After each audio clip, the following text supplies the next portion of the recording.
Howdy doody, everybody. Howdy doody. I'm Dr. Lee. This is Dr. Diana. We're doctors, but we're not your doctors. So we're going to talk about, I want to talk about Charlie Munger today. And Okay.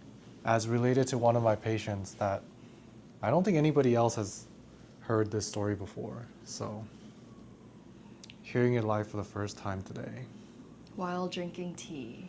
while drinking tea. Let's go!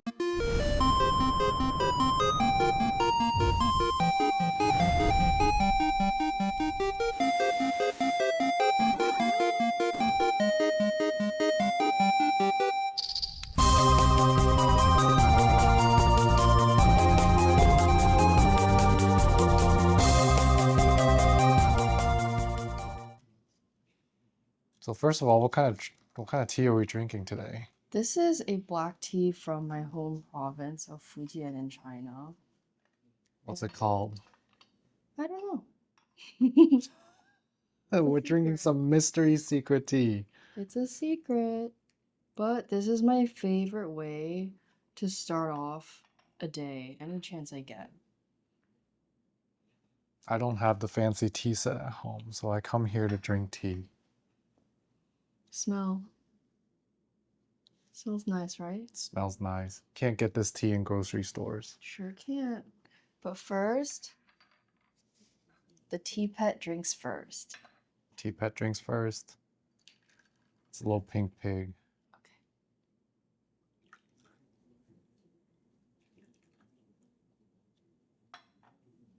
All right. So you know who Charlie Munger is? I know he's Warren Buffett's partner in adventure. And who's Warren Buffett? He's the Berkshire Hathaway billionaire guy, Yeah. investor. So basically, they're Charlie Munger was one of the richest people ever to have lived. And he was Warren Buffett's partner in managing Berkshire Hathaway, which owns a lot of things. And yeah, they're just very rich, right? So it goes without saying that these people can have probably literally anything they want in the world that money can buy. Agreed? Yeah, that makes sense. So the story I want to tell about Charlie Munger, he died, by the way, at the age of 99.8 or 99.9 years old. He died approximately 2 months before his birthday, where he would have been 100. Back in 2023 in November, he died. And 2 weeks before that, he actually had an interview that I don't know if it was very well publicized, but the interviewer asked him if he had anything left on his bucket list to do at 99.9 years old. And he told the interviewer and the audience about how that was an interesting question to him, and then proceeds to talk about his tuna. So apparently one of his lifelong dreams was to go out on a deep sea fishing charter and catch a tuna by his own hand.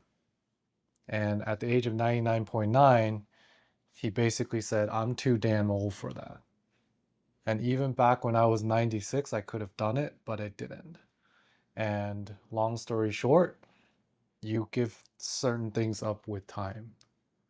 I don't know if I believe him that at 96 years old he could have still caught a tuna, but certainly I think in his 60s or 70s he could have very easily and had the financial means to catch the tuna if he wanted to, right? So again, I don't know how many people remember him for that remark, but I actually think that's one of the most impactful interviews he's ever given, because his message was to not waste your life. Go out and do the things that are important to you and do them well, so that when you're older or when you're facing death, you're not regretting that you didn't check it off your bucket list. And then he died 2 weeks after that interview. That was the last public interview that he ever gave. How do you feel hearing that story?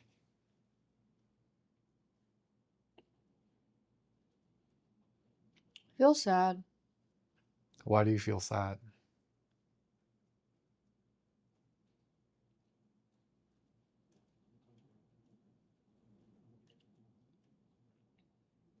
What he said feels very relatable. How do you relate to him?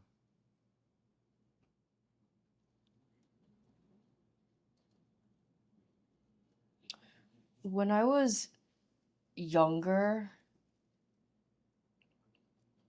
I bought into delayed gratification to a degree where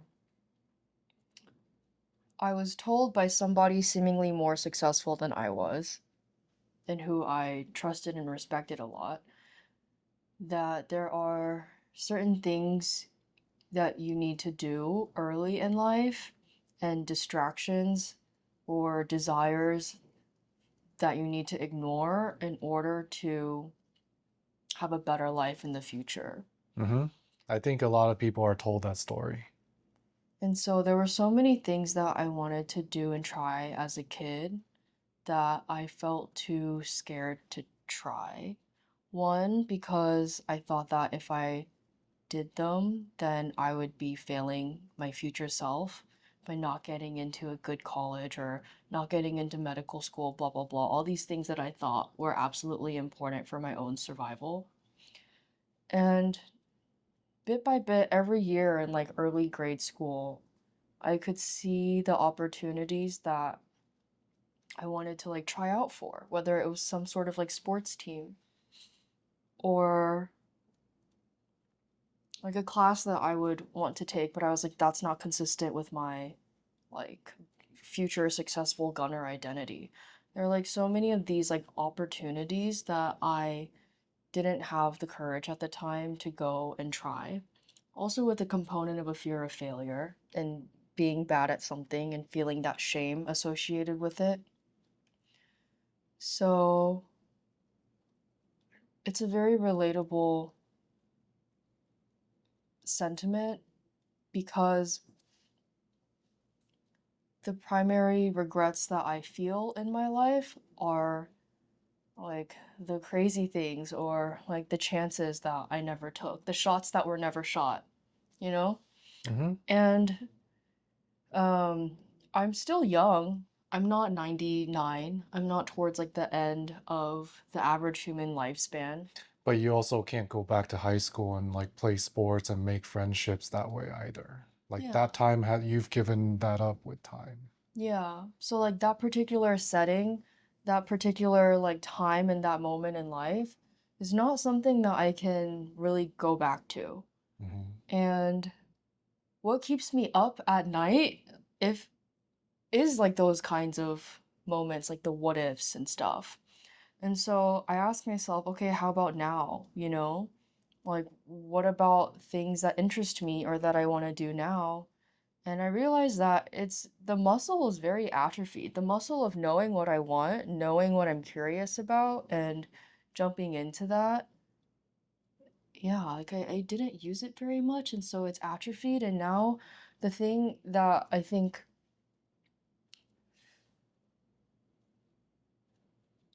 that I feel bad about a lot mostly is kind of like what Zuko in Avatar The Last Airbender feels. It's like I don't even know my own direction anymore. I feel like I lack a level of clarity. Yesterday, as I was going through like people's Instagram stories on Instagram, I came across someone who I was acquainted with, like very mildly, like in college, who's a mathematician, and he started an Instagram account dedicated to making his work and what he's curious about accessible and relatable to the public. And in his Instagram story yesterday, he was saying that being able to connect with people and seeing the level of engagement of hitting like even 10K followers on Instagram was so meaningful to him because these things that he feels so passionate about, if even 50 people understand what he's talking about, that's considered a lot. Mm-hmm. And I remember thinking at the time, oh my gosh, like I'm so happy for him. And this makes me feel the same feeling that I feel as an undercurrent throughout my everyday life, which is I wish that I knew what I wanted. I wish I felt that like very intense like curiosity. But you still don't. Not right now, anyway. I don't know, like I feel curious when I'm talking to certain people. Oftentimes it's like strangers where I suddenly feel like a surge of curiosity about them and their perspective. Yeah, that happens a lot with you. Yeah, but it's not really like a constant vision that I want to see, manifest in the real world or a constant subject matter that like I, captures I my I attention. don't actually think that's very important because as long as you're curious in some manner, I don't really think it needs to be a one persistent subject that you're curious about, if you know what I mean. I agree with that, and I think that that is a pattern that happens a lot with like more feminine people, and feminine people tend to be women. Like it's pretty well known that like there's an association with more like masculine people, so like your like typical man being able to be more like subject focused, whereas like women or like feminine people are more like people oriented and like Mm. people curious. So I think that's definitely true. I think what I'm really getting at is I feel like there are really only small pockets of my life so far, if I were to take a fraction of the time where I actually feel genuinely curious and passionate about something. Whereas like the majority of my days still kind of feeling like I'm in some sort of limbo and like waiting for like life to come through me instead of just blah existing. I see. So Yeah. I want to tell you another story. This is the story that I've not thought of telling anybody before. It has to do with one of my patients that I helped at the end of life. So a couple years ago now, this was during my fellowship training still. I met this young guy, early 40s. He came in with, I believe, metastatic small cell lung cancer or some other type of aggressive metastatic cancer. And surprisingly to me at the time, he didn't want to pursue any treatment. He said that he's seen people undergo treatment and they just kind of get whittled away into nothing before they die and linger. And he doesn't want his family to have to see that, especially he had a young daughter. And that was especially confusing to me at the time because I was like, if you have a young daughter, wouldn't you want to at least try to watch her grow up, even if it's for like a little bit longer? And he said, no, honestly, I'm okay. My life has been lived to the fullest every single moment of his entire life. He was a traveling musician. He was in like a rock band that traveled the entire world. Like he played in Thailand, Asia, Germany, all over the US, and he had no regrets essentially. So yeah, he had nothing left on his bucket list that he wanted to do. I mean, of course, I think if he didn't have cancer, he would have loved to see his daughter grow up, but he was what we would call very realistic in the sense that he understands, given his circumstances, no matter what we do, he was going to die relatively soon. You know, whether it's going to be a week from the time that I saw him or on average like 10 months from the time I saw him, if he gets treatment, like that didn't make much of a difference to him. What made a difference to him was not burdening his family, not putting his family through the financial and emotional burdens of him going through treatment and getting weaker before he ultimately died. Like he wanted to And also, I think he was dignity was very important to him too. So he didn't want to be remembered as like an emaciated corpse when he finally died. He wanted to die while he still looked like him. So this was a long conversation with him. I spent over an hour with him just talking about all of these things. And what made me remember him was actually the contrast between him and Charlie Munger, where, he wasn't rich. He didn't live until 99.9 years old. He didn't have all the free time in the world. And he never got to see his children grow up and to have grandchildren and such like that. Whereas Charlie Munger had all of that. But Charlie Munger had his bucket list of the tuna that he never caught. Whereas he was like, I've got nothing. My life is complete. I'm happy to go right now. And I just thought that was very interesting because clearly living life is not about how old you get to and how much support, how long you can live, and how much support you can have in your old age. Because even as Charlie Munger has essentially infinite wealth to do whatever he wanted, he still had tons of regrets, including not being able to go catch his tuna because he focused too much on making more money. Like he was trading stocks, looking at stock picks within the last month before he died. So I think during that interview that he had with the reporter, Charlie Munger actually realized he sometimes focused on the wrong things at the wrong time in life. Whereas this rock star with stage 4 cancer lived life like he lived life prepared to die at any point basically. So I think the reason I bring up this topic is that story that you were sold a long time ago, the story about delayed gratification, that was, I think a lot of people believe that and continue to perpetuate that idea that you have to delay your gratification so that you can have enough financial security to raise a family and then to make sure that when you're dying, your health is taken care of. But then I think people take that advice and go overboard and they work so much that they forget to live their lives. And then they work themselves to the point where they're mentally and physically exhausted. So then they get sick with diabetes, heart disease, they smoke, they drink alcohol, they use hard drugs.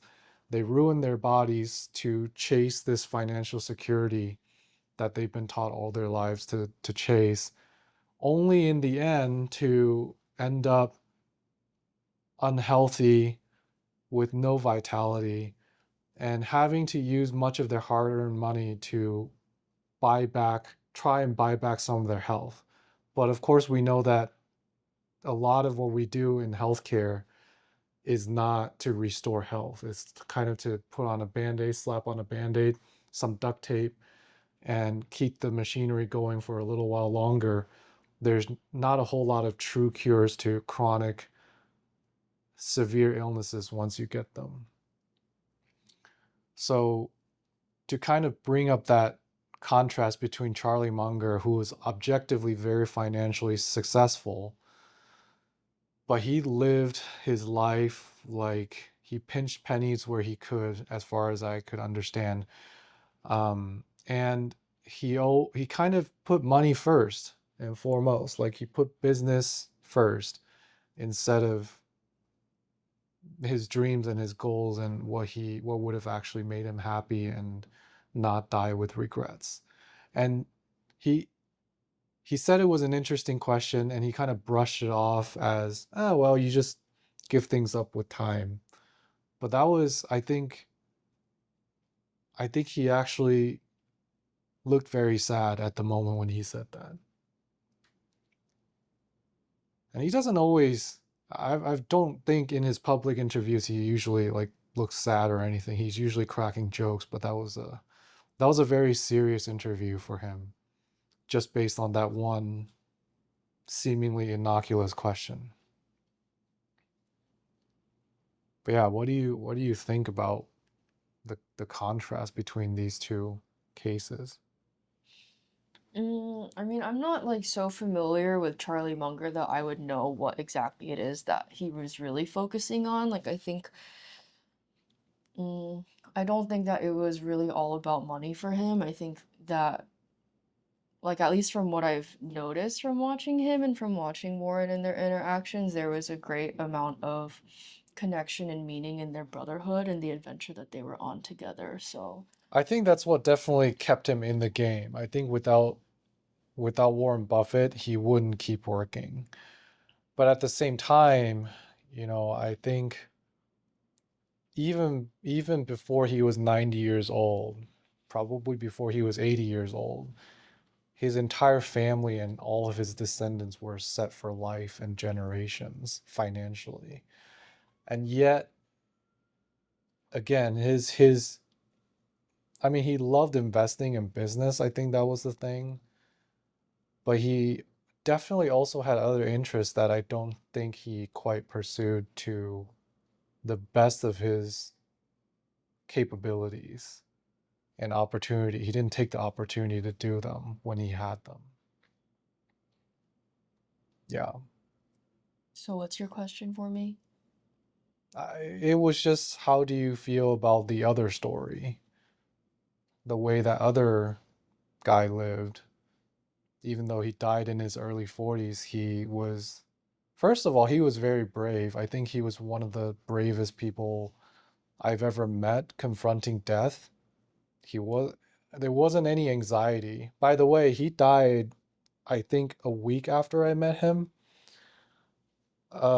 His cancer progressed really quickly, and before long, he was on a lot of pain medication, and he just went to sleep and he died a relatively peaceful death in the hospital. But he died very quickly after that. And he said his wife was taken care of, his children, his daughter was taken care of, and there were no financial liabilities that he was leaving behind, and that he was ready to go because he had a full life, even at the early age of early 40s, which is not far from now for us, like 10-ish years Mm-hmm. for both of us. Mm-hmm. So, What do I think about that? yeah. Well, I think first of all, to me, the most beautiful thing is that we live in a world, in a universe where these two different types of lives are possible and exist. I don't think that one is better than the other, but I'm also fundamentally not somebody who thinks that there is any absolute good or absolute bad, or absolute right or absolute wrong. I think that the quality of your life depends upon the perspective that you choose to have. And whether we know it or not, our perspective that we take on things is always our choice. Um, the thing that I love about this 40-year-old patient story is I always feel mm, inspired, maybe is the best word I can think of right now, when I see or hear of somebody living authentically. And every moment or many moments, they feel I'm connected to myself and I can tune out a lot of the noise from around me. I can tune into myself and I know that this is the decision that I want to make right now. And I think I value that because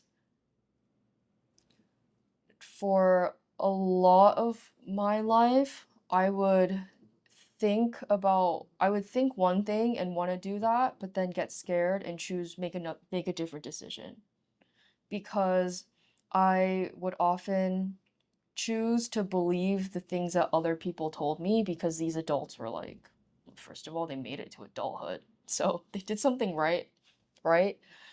And so there was a lot of doubt and not much of There's a lot of doubt, and then me making decisions that perpetuated that self-doubt. So when I hear of a story of this 40-year-old person, I'm like, oh wow, like that is closer to the way that I would like to live my life, Hmm. where moment by moment I decide what is really true to me right now, and let me make that decision, and let me be that way. So that's why I say it's inspiring, and I really respect people like that. I think that you are also someone who's quite like that, and that's also a big reason why I respect you. Um, and why I also enjoy like being with you and being around you, because there's a sense of very strong like groundedness in people who live and express that authenticity.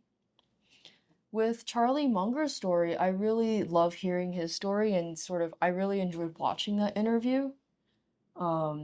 Because in like a lighter way, where like this entire life is like a cosmic joke, like there's always more to experience. There's always more that you can do and different ways to be and different activities you can engage in. There are infinite numbers of perspectives and experiences that can be had.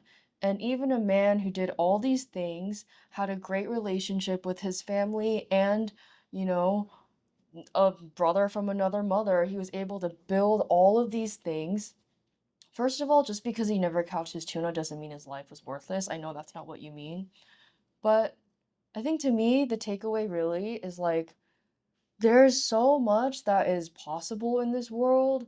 Do whatever you can, and if you can't get around to all of it, that's okay too. Like, it's totally okay, and there's nothing wrong with that. Charlie Munger did all this stuff, lived until almost 100, and there were still things that he wanted to do. And that's awesome. Yeah, I think for me there's just a bit of an irony in that with his net worth he could literally buy probably hundreds of thousands of big bad tunas, and yet his one way of getting that tuna he can't do. That's what makes it a little bittersweet of a story for me. Well, why has this story stuck with you? Like, what do you feel? Well, for me, like I said, it's a contrasting thing actually. So, would you say most people die feeling like Charlie Munger, or most people die feeling like this rock star guy that I talked about? To be honest, I don't know most people, so I really don't know. Yeah, so in my experience, it's neither. Most people die by getting dragged, kicking, and screaming into their end, which is which is at the end of the spectrum. That's not even anywhere close to these two stories that I just told. Right. I think Charlie Munger overall, I would say he was probably 99% satisfied with the way his life worked out. He didn't die with so many regrets and so many missed opportunities that he's like, I wish I had more time. Mm-hmm. Right. He doesn't care ultimately that he didn't get that tuna. That's not going to make or break the fact that he had a good life. But a lot of people, and I'm going to be biased because I end up seeing the sickest people in the hospital. But what I tend to see is people who have tons and tons of regret and things that they didn't do before they were told they're going to die. And that's a hard pill to swallow because you lose control first of all. And even if you want to fight till the end, it's a battle that people can't win. We have not conquered death. So first of all, it's a battle that people can't win. And second of all, it's just so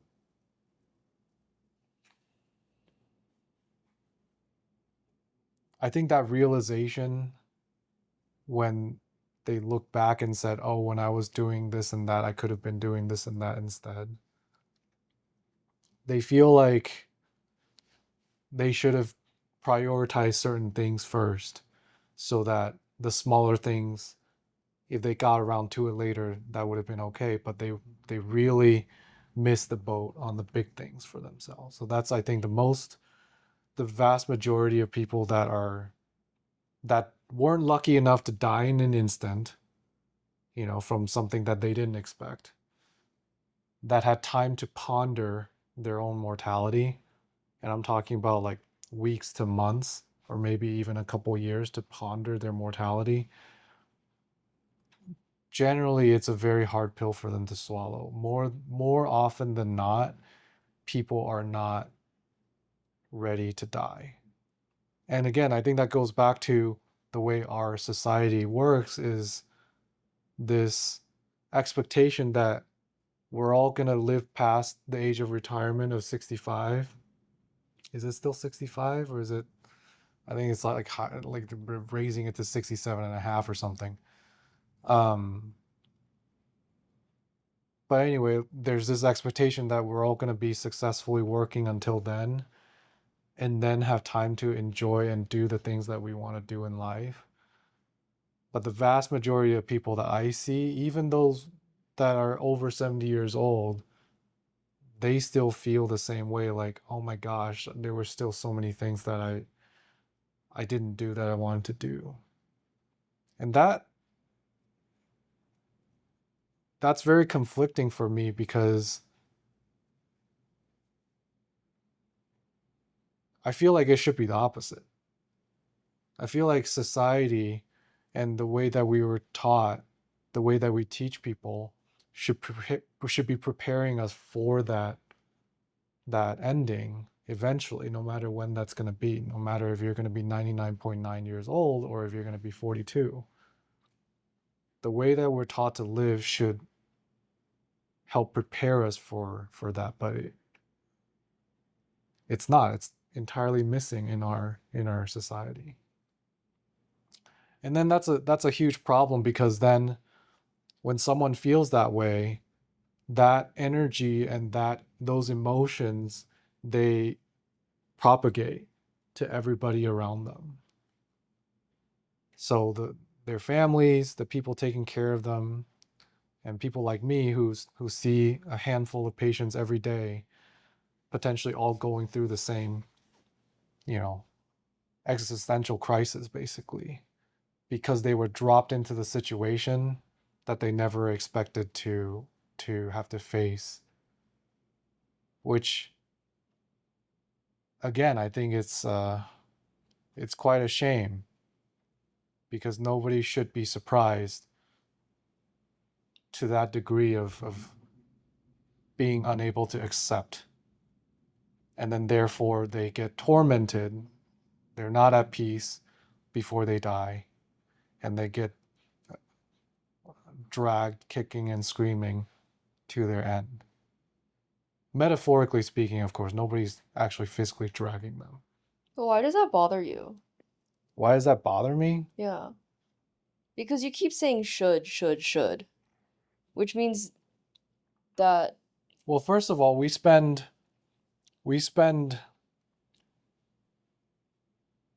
by a large margin the most money in healthcare in the world.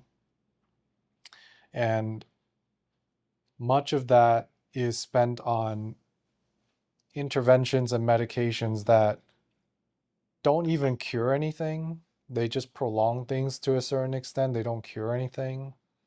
And almost no money is being spent in preparing people for how to die peacefully, with peace in their heart. so we've gotten really good at expending resources to buy time, but what people really do at that time, the quality is pretty low, is what you're saying.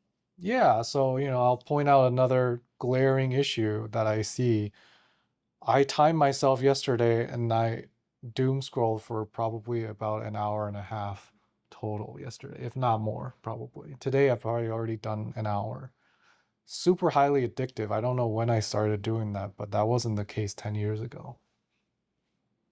And I think the problem with that is, it's just, there are so many things that are designed to waste our time and distract us from things that are actually important, but we've also become so allergic to being bored and to meditate with boredom, so that we then get encouraged to actually do the things that are important to us. Because whenever I finish doom scrolling, I'm like, man, I just wasted another hour of my life and I've achieved nothing with it. It's not a happy feeling that I get afterwards. It's like it's almost like a shameful, like, man, I should have gone to the gym.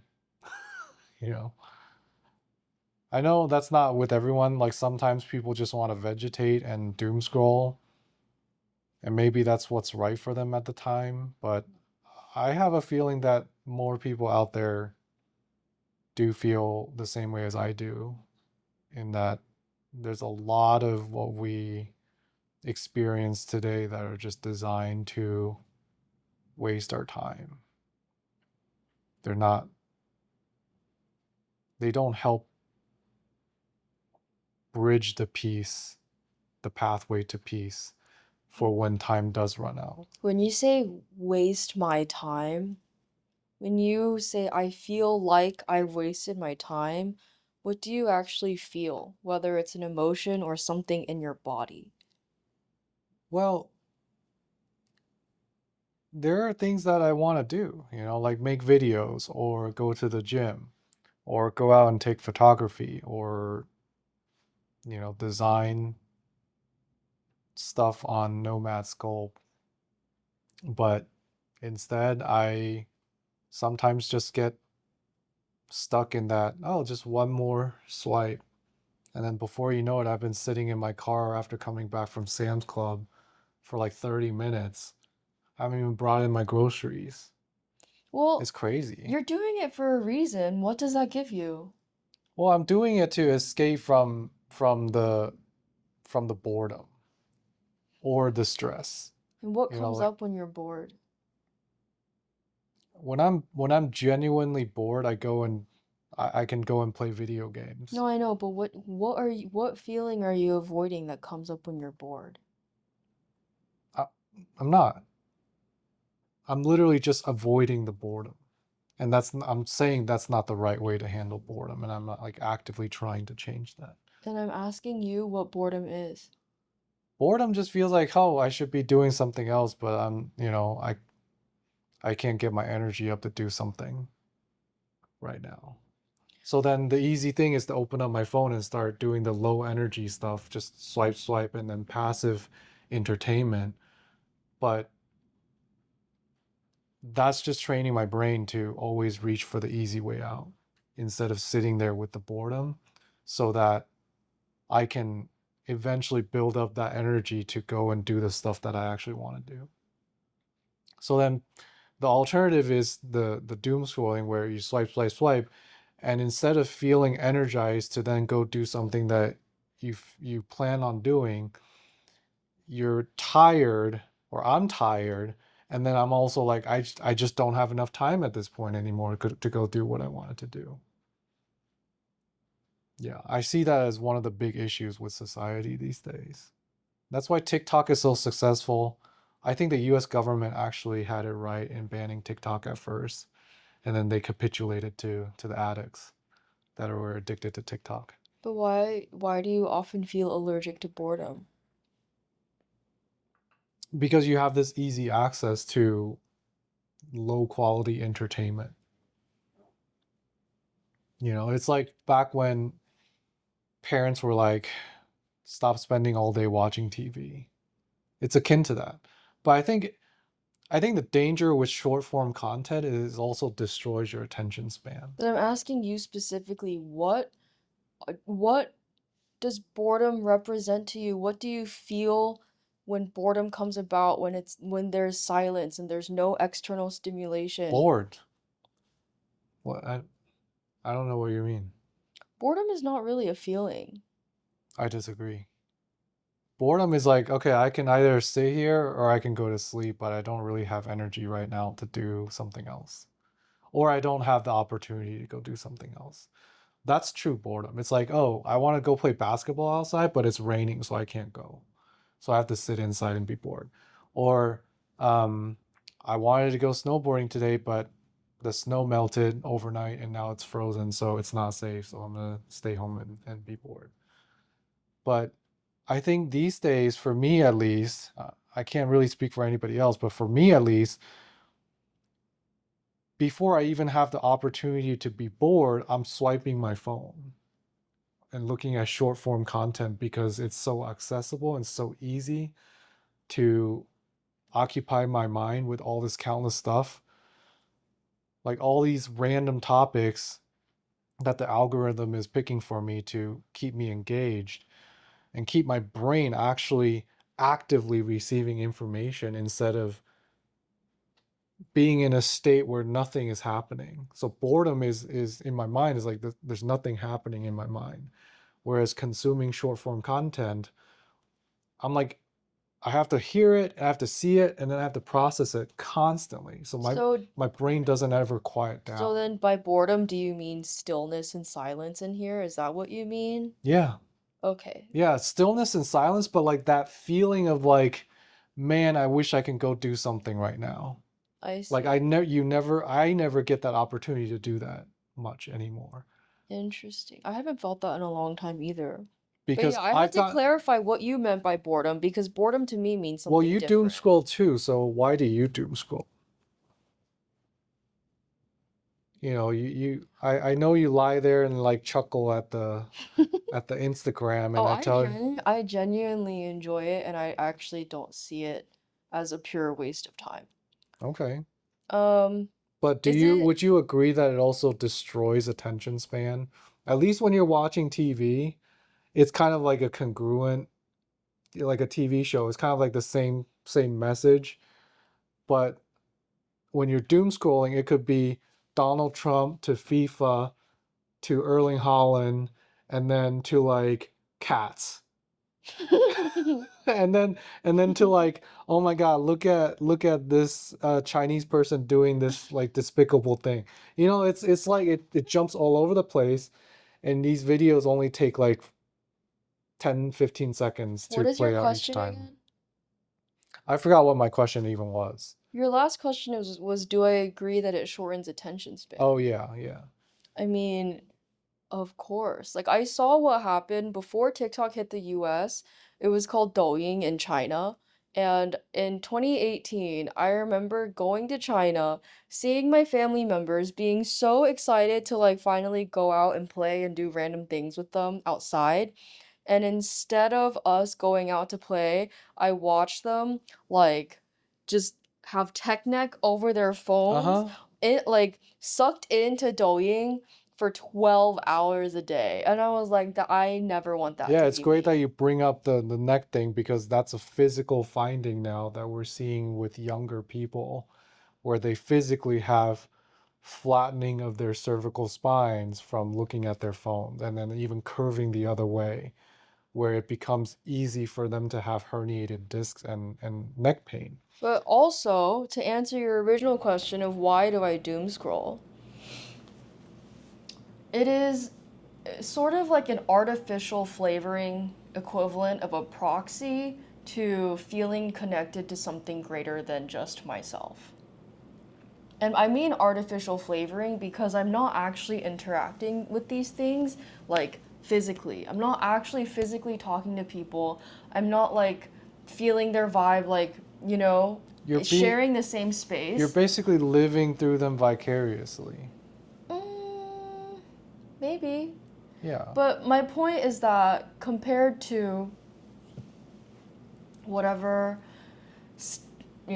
static environment that I'm in, there are stimulating colors and experiences and emotions inside of this black box thing here Hmm. that makes me feel for a while as if I'm having fun and connecting and involved with something. Okay. And to a degree, it is true because without that, without the internet, how would I ever know about Erling Haaland? How would I ever be exposed to certain influences that I think are just like, oh wow, this genuinely seems so fun, let me go and try it.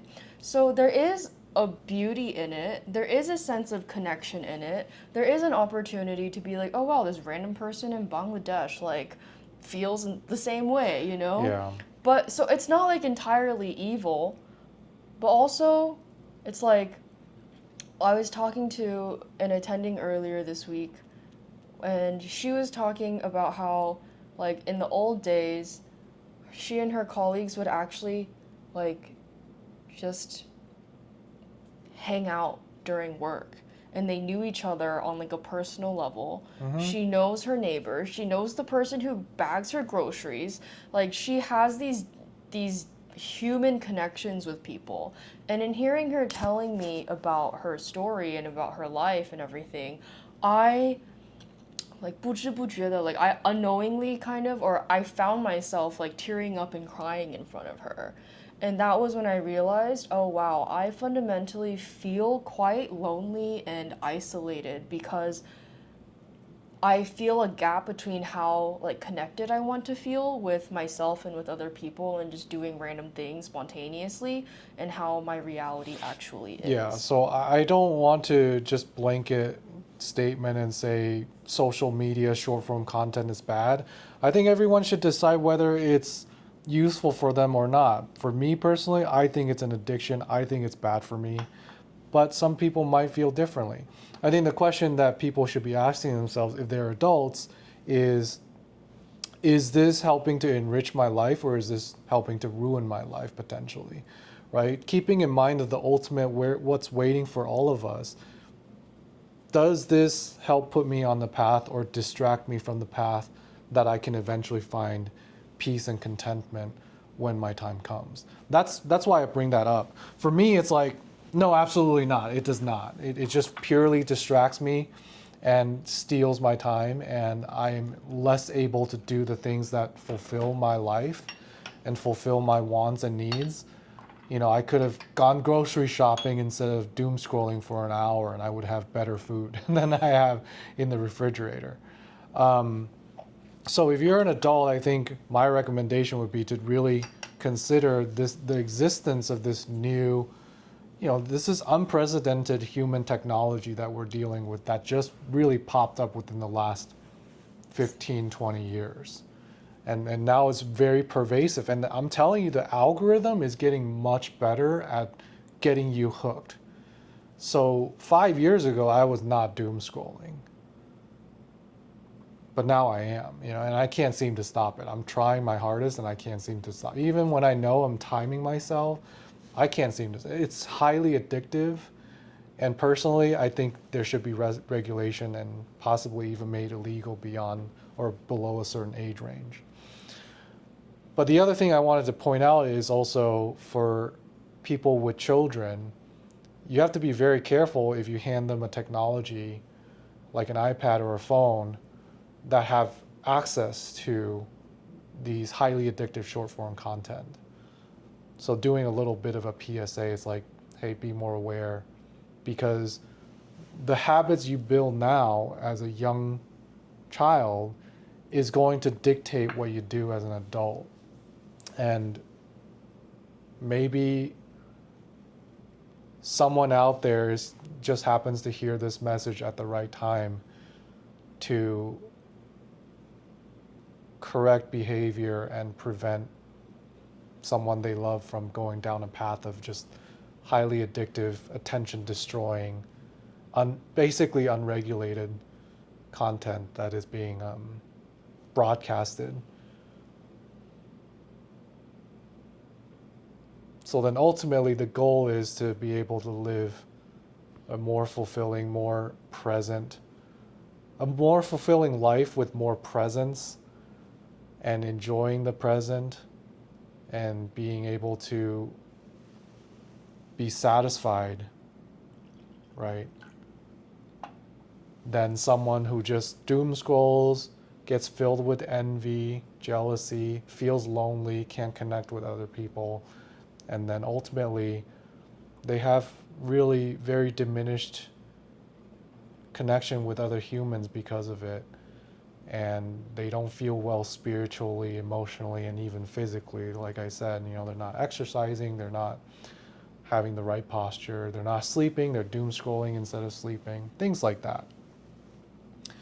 When you change this small aspect of your life, which in my opinion is not a small aspect of my life, I'm taking away a couple hours a day, that's pretty significant.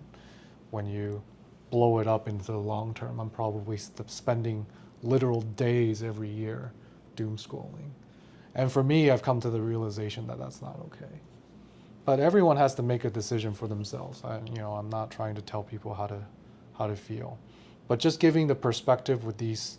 First of all, Charlie Munger story, my rock star patient story, and then the story that actually is the most common, which is dissatisfaction and fear of death at the end of life.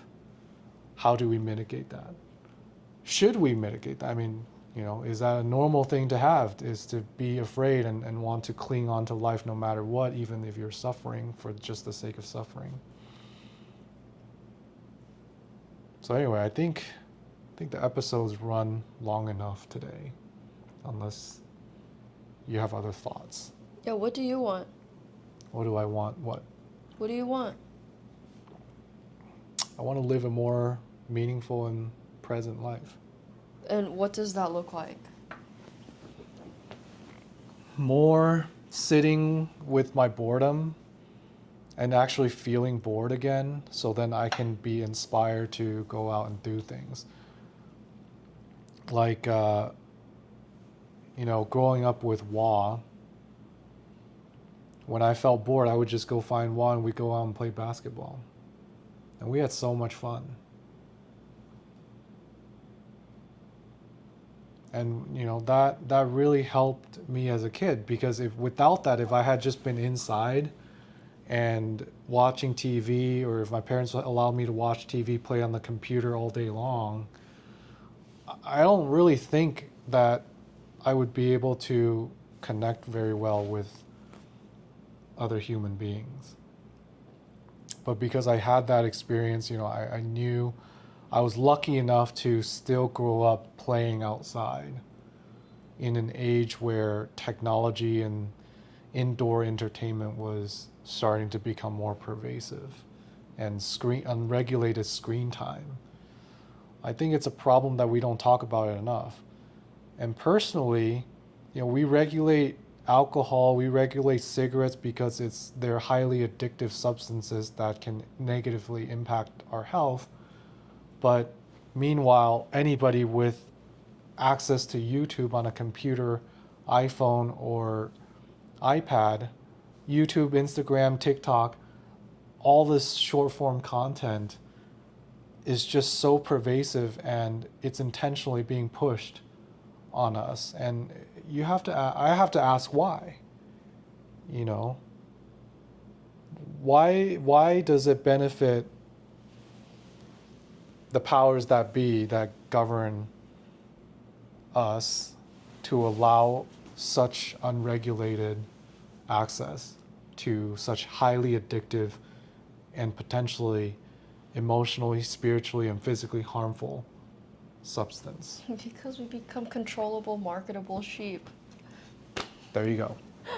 Yeah. You're too distracted, and the algorithm eventually will polarize and divide people rather than unite. And I think that division is very much intentional. Yeah. And eventually we're going to be well on our way to those fat whale of humans that we're seeing in WALL-E, where we're all just rolling around on our hover wheelchairs on a track, staring at a personalized stream of media that the AI algorithm has gotten very good at picking out for us from the time of our birth to the time of our death, so that we're too worried about uprising or changing the way things are and actually living the human experience that we were meant to live. And I don't think this is right for everyone. Like, this awakening can be very jarring, can be very uncomfortable. People are creatures of habits, and once you've developed the habit of being this way, it's hard to change. But embracing that discomfort to ultimately realize a better human experience, I think is worth talking about and worth pursuing for myself personally. Yeah. So, in conclusion, embrace discomfort. I think embrace discomfort in for the sake of pursuing meaning and fulfillment, which ultimately translates into true peace. So I think that's a much more achievable goal than to sit there and meditate for 12 hours like Buddhist monks do, because that's what they do and that's how they achieve inner peace. But I don't think that's a realistic way for most people to achieve inner peace. So the most realistic way for people to achieve peace is by doing little bit by little bit every day, and make sure that they're prioritizing the big things.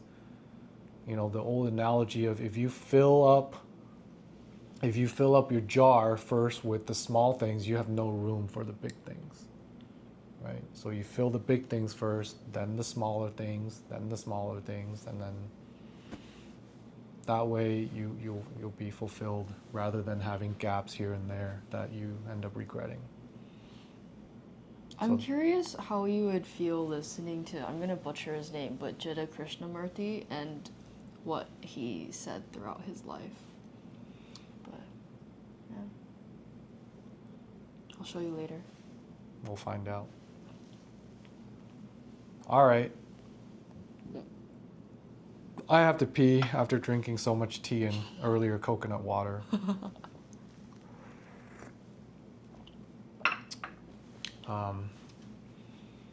Thank you Bye. for watching if you're still here.